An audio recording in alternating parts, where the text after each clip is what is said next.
Dance programme की शुरुआत जैसे ही होती है, माहौल में एक उत्सव की लहर दौड़ जाती है। सरिता और दूसरी महिलाएं रंग बिरंगे कपड़ों में खुशी से झूमते हुए मंच पर आती हैं। जसप्रीत और भारती भी उनके साथ शामिल होकर ताल से ताल मिलाती हैं। चारों ओर तालियों की गूंज होती है और इसी बीच अनुपमा की आंखें भर आती हैं। वह मुस्कुराती है, लेकिन उसका दिल अंदर ही अंदर कुछ महसूस करता है।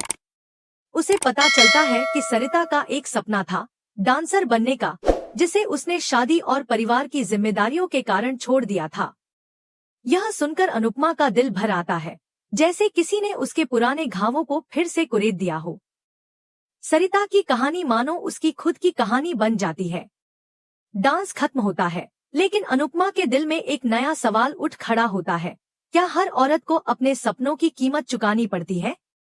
उधर ख्याति राही पर गुस्सा निकाल रही होती है कि उसने घर में बिना पूछे डांस एकेडमी खोल ली।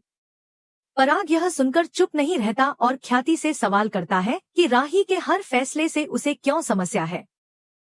पहले राही बाहर जाती थी, तब भी दिक्कत थी। अब वह घर में कुछ कर रही है, तब भी परेशानी। पराग साफ शब्दों में पूछता है कि आखिर आपकी दिक्कत क्या है? क्या राही की मर्जी और उसकी खुशी का कोई मूल्य नहीं है?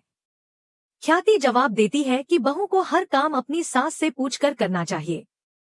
इस पर पराग गंभीर होकर कहता है कि बहू और गुलाम में फर्क होता है और यह बात हर सास को समझनी चाहिए। पराग राही का खुलकर समर्थन करता है और कहता है कि अगर उसकी जगह मोटी बाबी भी होती तो भी वह उनका विरोध करता। वह सिर्फ अपनी बेटी की खुशी चाहता है, चाहे हालात कुछ भी हों।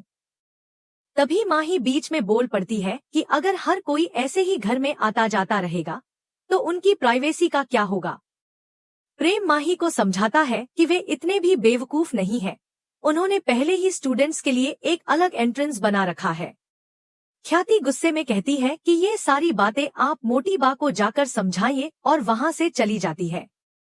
इसी बीच जसप्रीत नेशनल डांस कंपटीशन की चर्चा करती है और अनुपमा को यह पता चलता है कि जसप्रीत का भी सपना था एक डांसर बनने का। भारती और जसप्रीत दोनों इस बात को साझा करती हैं कि हर औरत के भीतर एक डांसर छिपा होता है। जसप्रीत कहती है कि अगर कोई बड़ा कोरियोग्राफर उसे ट्रेन करे तो वह यह प्रतियोगिता जीत सकती है और अपने सपनों को साकार कर सकती है। भारती उसे थोड़ा पागल कहती है, लेकिन जसप्रीत आत्मविश्वास से कहती है कि डांस से पैसा कमाना कोई गलत बात नहीं है। इस दौरान वे दोनों प्रतियोगिता की प्राइस मनी देखकर खुश हो जाती हैं, जो कि 1 लाख रुपए है। अनुपमा यह सब सुनकर थोड़ी असहज महसूस करती है, जैसे वह खुद से लड़ रही हो। दूसरी ओर राही अनुज की तस्वीर से बात कर रही होती है। वह बताती है कि उसे अपनी डांस एकेडमी खोलने की बहुत खुशी है और काश अनुज आज होते तो वह भी कितना खुश होते। उसकी आंखों में आंसू आ जाते हैं। तभी प्रेम आता है और उसे दिलासा देता है। राही कहती है कि उसकी जिंदगी में 3 हीरो हैं, अनुज, पराग और प्रेम। वह यह भी कहती है कि उसने कभी नहीं सोचा था कि उसका रिश्ता पराग पापा के साथ इतना खास बन जाएगा। प्रेम मुस्कुराता है और कहता है कि पापा आज नहीं है, लेकिन मम्मी जरूर हो सकती हैं। राही यह सुनकर कुछ नहीं कहती और बात को टाल देती है। प्रेम उसे याद दिलाता है कि डांस करते हुए देखना अनुपमा का सपना था, लेकिन राही झुंझलाकर कहती है कि उसका मूड खराब मत करो। इसके बाद प्रेम उसे बताता है कि उसने राही का नाम नेशनल डांस कंपटीशन में रजिस्टर कर दिया है। यह सुनकर राही घबरा जाती है, लेकिन प्रेम उसे हिम्मत देता है। राही उसका हाथ पकड़कर गले लग जाती है और उसकी आंखों में चमक आ जाती है। वह पहली बार किसी चीज के लिए इतनी उत्तेजित दिखती है।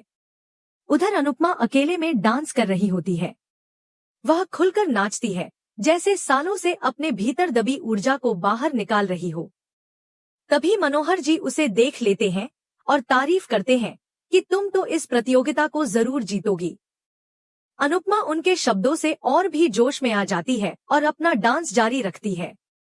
तभी राही वहां पहुंचती है और दोनों मां बेटी मिलकर डांस करना शुरू कर देती हैं।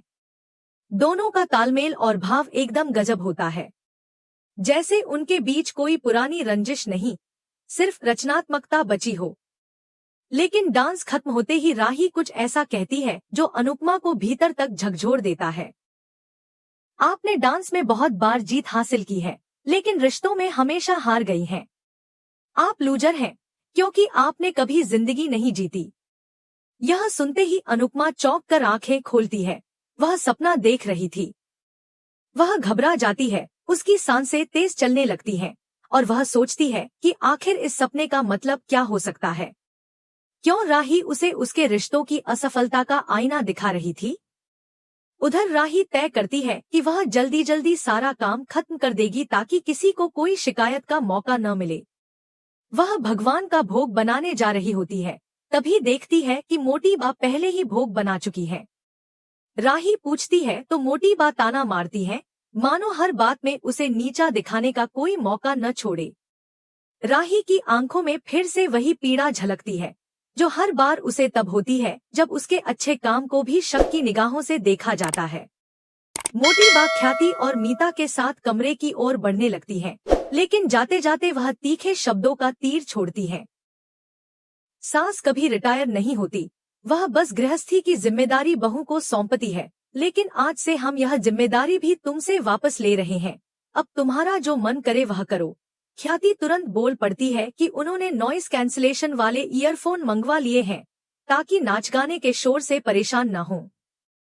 मोटी बा व्यंग्य में कहती है कि जिस घर में पहले श्रीनाथ जी की आरती होती थी, वहां अब सुबह सुबह घुंघरू बजेंगे।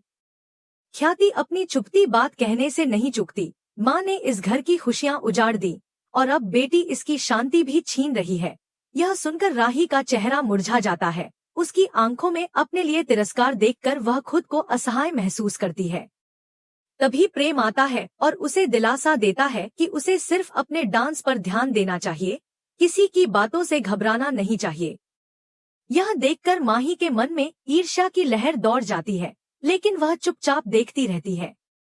उधर मोहल्ले की कुछ महिलाएं अनुपमा के बनाए खाने की तारीफ करती हैं और सरिता के डांस की भी खूब सराहना करती हैं। सरिता अनुपमा को बताती है कि उसका सपना था डांसर बनने का, जो समय और हालात के चलते अधूरा रह गया। अनुपमा सरिता के लिए मन ही मन प्रार्थना करती है। फिर वह पानी ले जा रही होती है कि भारती और जसप्रीत आकर उसकी मदद करने लगती हैं। बातचीत के दौरान भारती बताती है कि उसका मंगेतर सुमित उनसे मिलने आ रहा है। यह सुनकर अनुपमा मुस्कुरा उठती है और कहती है कि यह बहुत अच्छा है। भारती थोड़ा नर्वस होकर बताती है कि उसने सुमित से कह दिया है कि अगर अनुपमा को वह पसंद नहीं आया तो यह रिश्ता नहीं होगा। जसप्रीत मजाक में बोलती है कि हमारी तरफ से तो ना है, जिससे भारती घबरा जाती है। दोनों में मजाकिया नोकझोंक होती है और माहौल हल्का फुल्का बन जाता है। फिर जसप्रीत अनुपमा से कहती है कि मनोहर जी से सैलरी ले लेना, क्योंकि मकान मालिक का मैसेज आया है कि अगर किराया नहीं दिया गया तो छत भी नहीं बचेगी। भारती भी कहती है कि हमारे पास भी पैसे नहीं हैं, इसलिए समझदारी से काम लेना होगा। अनुपमा सिर हिलाकर सहमति देती है, लेकिन जब दोनों वहां से चली जाती हैं, तो वह सोच में पड़ जाती है। वह मनोहर जी को कॉल करती है, लेकिन फोन नहीं उठता। वह सोचती है कि सैलरी कैसे मांगे। तभी उसे अपने बाबूजी की याद आती है और वह उनसे बात करने का निश्चय करती है। दूसरी ओर शाह हाउस में लीला बाबूजी से सवाल करती है, क्या आपको पहले से पता था कि अनुपमा कहाँ है और फिर भी आपने मुझे नहीं बताया? बाबूजी शांत रहते हैं, लेकिन लीला जवाब की उम्मीद लगाए बैठी होती है। बाबूजी गंभीर होकर कहते हैं, अगर मुझे पता होता तो क्या मैं 8 महीने तक अपनी बेटी से दूर रहता? लीला यह मानने को तैयार नहीं होती और कहती है, क्या आप सच में नहीं जानते या मुझे बताना नहीं चाहते? बाबूजी की आंखें नम हो जाती हैं और वे कहते हैं, अगर किसी ने कहा कि वनराज इस दुनिया में नहीं है तो क्या तुम मान लोगी? वैसे ही मैं यह कैसे मान लूं कि अनुपमा अब इस दुनिया में नहीं है? लीला फिर भी अपनी बात पर अड़ी रहती है। 8 महीने से कोई खबर नहीं आई है, यह भी तो एक सच्चाई हो सकती है। बाबूजी ताव में आकर कहते हैं, तो इसका मतलब यह है कि तुम लोग उसका नकली डेथ सर्टिफिकेट बनवा लो? अगर मोह नहीं है तो उसके पैसों से मोह क्यों है? बाबूजी और लीला के बीच की बहस घर का माहौल भारी कर देती है। उसी वक्त किंजल आती है और दोनों का आशीर्वाद लेती है। वह बताती है कि आज उसकी नई नौकरी का पहला दिन है। लीला उसे दही शक्कर खिलाती है।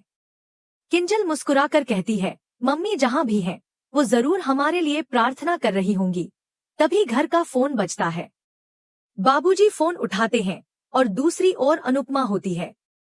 बाबूजी की आवाज सुनते ही अनुपमा भावुक हो जाती है और कहती है, आपकी बहुत याद आ रही है बाबूजी। वह पूछती है कि सभी बच्चे कैसे हैं। बाबूजी जवाब देने के बजाय कहते हैं, मुझे तुमसे कुछ जरूरी बात करनी है। अनुपमा घबरा जाती है और पूछती है, क्या हुआ? बाबूजी पूरी सच्चाई उसे बता देते हैं कि तोशु ने उसके पैसों के लिए उसका नकली डेथ सर्टिफिकेट बनवा लिया है। यह सुनकर अनुपमा सन्न रह जाती है। उसी वक्त पाखी वहां आ जाती है और बाबूजी की बातें सुन लेती है। बाबूजी अनुपमा से कहते हैं कि अब वही फैसला करे कि क्या करना है। मैं वही करूंगा जो तुम कहोगी। फोन कटते ही अनुपमा का चेहरा बदल जाता है। उसकी आंखों में आंसू नहीं, बल्कि अब एक दृढ़ संकल्प झलकता है। एपिसोड यहीं खत्म होता है, लेकिन अगले दिन की शुरुआत एक नई चिंता से होती है। भारती और अनुपमा सुमित से मिलने के लिए तैयार होती हैं। दोनों काफी उत्साहित हैं, लेकिन तभी खबर आती है कि भारती और सुमित का एक्सीडेंट हो गया है।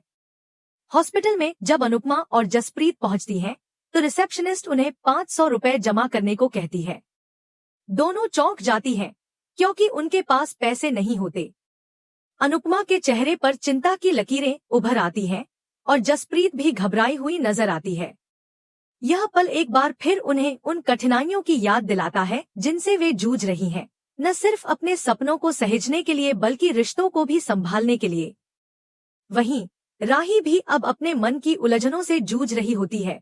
उसे समझ नहीं आता कि उसे खुद के लिए खड़ा होना है या अपनों की नाराजगी से डरते रहना है।